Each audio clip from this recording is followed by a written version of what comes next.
పశ్చిమాసియాలో America Iran ఉద్రిక్తతలు రోజురోజుకు పెరుగుతుంటే ఈ యుద్ధ పరిస్థితుల్లో అసలు లాభం ఎవరికొస్తోంది అనే ప్రశ్న అంతర్జాతీయ రాజకీయాల్లో చర్చకు దారితీస్తుంది.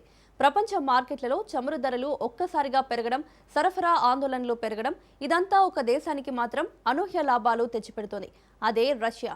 ఇప్పటికే ఉక్రెయిన్ యుద్ధం, పశ్చిమ దేశాల ఆంక్షలతో ఆర్థిక ఒత్తిడిని ఎదుర్కొంటున్న మాస్కోకు ఇప్పుడు పశ్చిమాసియా సంక్షోభం ఊహించని వరంగా మారిందనే విశ్లేషణలు వినిపిస్తున్నాయి. అమెరికా ఇరాన్ ఉద్రిక్తతలతో పెరిగిన చమురు ధరలు రష్యా ఆర్థిక వ్యవస్థకు ఊపిరి పోస్తున్నాయని అంతర్జాతీయ విశ్లేషకులు చెబుతున్నారు. పశ్చిమాసియాలో యుద్ధ పరిస్థితులు మరింత తీవ్రమవుతుండటంతో ప్రపంచ ఇంధన మార్కెట్లో చమురు ధరలు గణనీయంగా పెరిగాయి. ఇదే పరిస్థితి రష్యాకు పెద్ద ఆర్థిక లాభంగా మారుతోంది.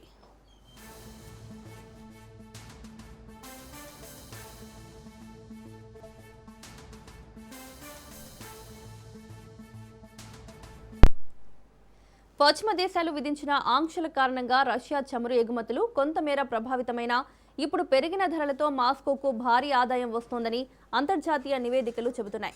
ముఖ్యంగా ఆసియా దేశాలకు చమురు సరఫరా పెరగడంతో రష్యా ఆదాయం గణనీయంగా పెరిగినట్లు విశ్లేషణలు వెల్లడిస్తున్నాయి.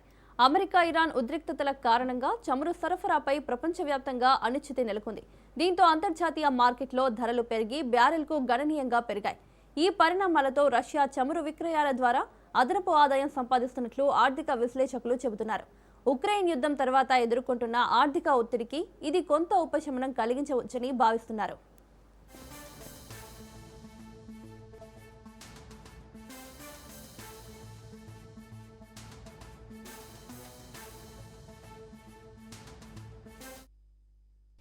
పశ్చిమాసియాలో జరుగుతున్న యుద్ధం ఒకవైపు ప్రపంచానికి సంక్షోభంగా మారుతుంటే మరోవైపు రష్యా అధ్యక్షుడు పుతిన్కు మాత్రం ఆర్థికంగా ఊహించని లాభాలను తెచ్చిపెడుతోందన్న వ్యాఖ్యలు అంతర్జాతీయ వేదికలపై వినిపిస్తున్నాయి. ఇలా చూస్తే పశ్చిమాసియా యుద్ధం గెలిచేది ఎవరో తెలియకపోయినా పెరిగిన చమురు ధరలతో లాభపడుతున్న దేశాల్లో రష్యా ముందు వరుసలో ఉందన్న విశ్లేషణలు వినిపిస్తున్నాయి.